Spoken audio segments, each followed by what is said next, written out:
morning everyone. My token number is B7 and my today's case presentation topic is myocardial infarction. So let's start. Identification data of my patient. My patient name is My patient name is Rohit Kale of age 48-year male with the present diagnosis of myocardial infarction. He is admitted in the JJ Plus hospital with the chief complaints of chest pain, breathing difficulties, nausea, vomiting and anxiety. Diaphoresis. Diaphoresis means excessive sweating.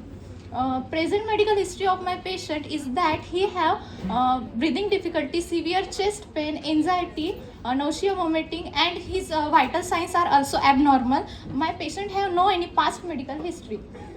Family history. My patient family is nuclear and in his family there are only 3 members are present. My patient monthly income is 30,000 and patient have habit of smoking and drinking alcohols also. Investigation, I investigate that the creatinine kinase test are increased in my patient and also the troponin, myoglobin and cholesterol level are also increases. Cholesterol level is 280 mg per dl in my patient. Physical examination of my patient is that my patient is unhealthy and his body build is obese. His look depressed and my chest pain of my patient my patient has severe chest pain and respiratory pattern is also abnormal.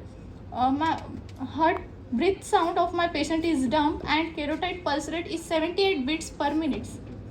I provide medication to the patient, the analgesic, cholesterol lowering agent and nitrates to provide relaxation. So let's what is my patient diagnosis is myocardial infarction. So see what is the myocardial infarction. Myocardial means muscular middle layer. जो heart की muscular middle layer होती है उसे myocardial कहा जाता है. और जो इन्फ्रैक्शन मीन्स होता है tissue damage due to obstruction of blood supply. जब ब्लड सप्लाई होने में कोई भी रुकावट आती है, टिश्यू के पास जब ब्लड सप्लाई प्रोवाइड नहीं होता तो उसकी वजह से जो है मायोकार्डियल इन्फ्रैक्शन फॉर्म होता है. जो मायोकार्डियल इन्फ्रैक्शन है उसे हार्ट अटैक भी कहा जाता है और ये एक कोरोनरी आर्टरी डिसीज भी है.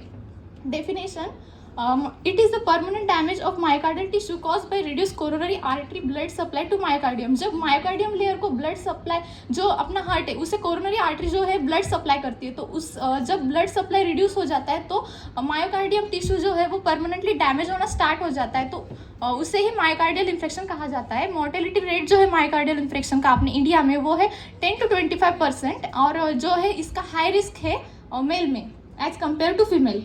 इटियोलॉजी देखेंगे मायोकार्डियल इन्फेक्शन की. फर्स्ट है coronary artery thrombosis. First picture में दिखाया गया है कि कोरोनरी आर्टरी में थ्रोम्बोसिस का फॉर्मेशन हुआ है और थ्रोम्बोसिस का फॉर्मेशन होने की वजह से आगे ब्लड सप्लाई नहीं हो रहा है, वहाँ पे ऑब्स्ट्रक्शन क्रिएट हो रहा है. देन सेकंड है coronary artery spasm. Coronary artery spasm मतलब होता है कि जो कोरोनरी आर्टरी के वॉल है एक दूसरे से चिपक जाते हैं और चिपक जाने की वजह से आगे ऑब्स्ट्रक्शन क्रिएट होता है, टिश्यू तक ब्लड सप्लाई नहीं हो सकता. देन कोरोनरी आर्टरी इम्बोलिज्म मतलब कोई भी मूविंग पार्टिकल है जो कोई भी ऑब्स्ट्रक्शन क्रिएट कर रहा है अपना ब्लड सप्लाई होने में. एथेरोस्क्लेरोसिस मतलब होता है कि जो फैट का डिपोजिशन होता है कोरोनरी आर्टरी में, फैट का डिपोजिशन होता है उसकी वजह से ब्लड सप्लाई में रुकावट आती है, ब्लड सप्लाई आगे जा नहीं पाता, इसकी वजह से जो है मायोकार्डियल इन्फ्रेक्शन हो सकता है. देन अदर फैक्टर्स है हाइपरटेंशन, स्मोकिंग, ओबेसिटी और stress. Pathophysiology of myocardial infarction due to etiological factor. Ischemia मतलब रिड्यूस होता है blood flow. Myocardial infarction ischemia मतलब ब्लड फ्लो रिड्यूस होता है. रिड्यूस मायोकार्डियल ब्लड सप्लाई उसकी वजह से जो है ऑक्सीजन डिमांड बढ़ जाता है टिश्यू में और मायोकार्डियल नेक्रोसिस होता है मतलब डेथ होता है, सेल और टिश्यू का जो है वो डेथ होना स्टार्ट हो जाता है और कंडीशन आता है myocardial infarction. Sign and symptom of myocardial infarction. First तो patient suffering from severe chest pain, diaphoresis मतलब excessive sweating, increase heart rate and respiratory rate, oliguria मतलब डिक्रीज होता है यूरिन आउटपुट, देन उसका कार्डियक आउटपुट भी decrease होने लगता है, हाई फीवर से सफ़र करता है पेशेंट और उसमें नौशिया और वोमिटिंग भी पाया जाता है. देन डायग्नोस्टिक इवेल्यूशन क्या कर सकते हैं हम एमआई के पेशेंट में. हिस्ट्री कलेक्शन कर सकते हैं, फिजिकल एग्जामिनेशन कर सकते हैं, ईसीजी कलेक्शन कर सकते ईसीजी इलेक्ट्रोकार्डियोग्राम कर सकते हैं. एसटी सेगमेंट हमें इवेल्यूशन करना है तो कोरोनरी एंजियोग्राफी मतलब क्या होता है, जो कोरोनरी आर्टरी है उसमें एक रेडियो एक्टिव डाई प्लेस किया जाता है, उससे हम एक्सरे मेजरिंग करके कहाँ पे ऑब्स्ट्रक्शन है ये देख सकते हैं, इसलिए हमें कोरोनरी एंजियोग्राफी करना भी इंपॉर्टेंट है। सीटी स्कैन कर सकते हैं, एमआरआई कर सकते हैं। देन ब्लड टेस्ट में हमें कोलेस्टेरॉल लेवल कितना है वो सबसे पहले चेक करना है। देन हम ट्रोपोनिन और मायोग्लोबिन का भी जो है लेवल चेक कर सकते हैं।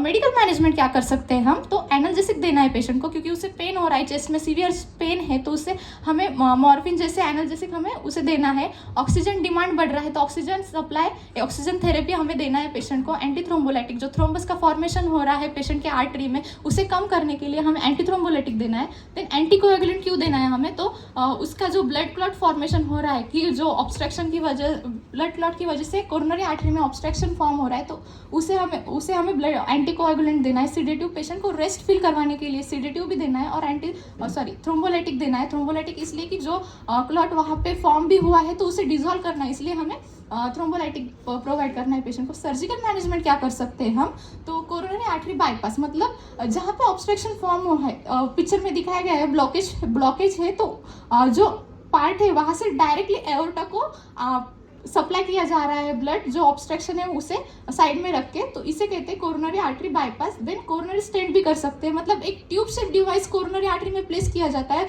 जो कि वहाँ से ऑब्स्ट्रक्शन जो आ रहा है वो ऑब्स्ट्रक्शन ना आए, इसकी वजह से हम कोरोनरी स्टेंट भी कर सकते हैं। प्रोसीजर कर सकते हैं एथरेक्टोमी मतलब जो कैथेटर है उसे शार्प ब्लेड से वहाँ का क्लॉट निकालना है हमें, जो प्लेग फॉर्म हुआ है कोरोनरी आर्टरी में, तो उसे निकालना है, इसलिए हम कैथेटर की हेल्प से वो प्लेग को हमें निकालना है। Nursing diagnosis, acute chest pain related to myocardial ischemia as evidenced by patient complaint, dyspnea related to obstruction in oxygen supply as evidenced by physical examination. Nursing management क्या कर सकते हैं हम EMI के पेशेंट में, balance of oxygen supply as per demand, मतलब patient में जो है ऑक्सीजन का डिमांड बढ़ रहा है तो हमें उसे ऑक्सीजन सप्लाई करना है। देन मेडिकेशन प्रोवाइड करना है, ECG का मॉनिटरिंग करना है। देन उसका रिकॉर्ड इनपुट और आउटपुट, पेन जो है उसे पेन हो रहा है तो पेन का लोकेशन क्या है, उसका ड्यूरेशन कितना है पेन का, उसका कितना लेवल पर पेन है उसका वो चेक करना है। हेल्थ एजुकेशन प्रोवाइड करना है पेशेंट को, और कॉम्प्लिकेशन जो है वो प्रिवेंट करने हैं। प्रिवेंशन क्या क्या कर सकते हैं, पेशेंट को हम बोल सकते हैं कि आप स्मोकिंग स्टॉप कीजिए, देन जंक फूड प्रिवेंट कीजिए, देन अवॉइड ओवरवेट, उसे वेट मेंटेन करने के लिए बोलना है, और एडिक्वेट स्लीप लेना, स्ट्रेस रिड्यूस करना है पेशेंट का, और अल्कोहल भी स्टॉप करना है पेशेंट का। It's my all about EMI. Thank you.